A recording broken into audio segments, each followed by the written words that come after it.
Hey everyone, welcome back. In today's video, I'm going to show you how to create a Monzo account in a very simple and hassle-free way.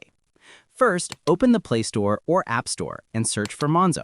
Once you find the app, tap Install and wait for it to download. When the installation is complete, open the Monzo app.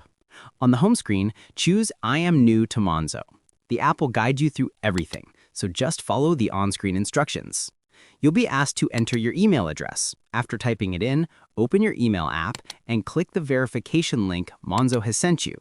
Next, fill in your personal information, your full name, date of birth, and your address. Select your country, such as the UK or US, and enter your postcode, city, and state.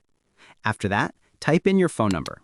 Monzo will send you a code through SMS. Simply copy the code and paste it into the app. Then you'll need to verify your identity by providing your social security number if you're in the US and uploading a valid ID, like a driver's license or a passport. Follow the instructions shown on the screen to complete this part.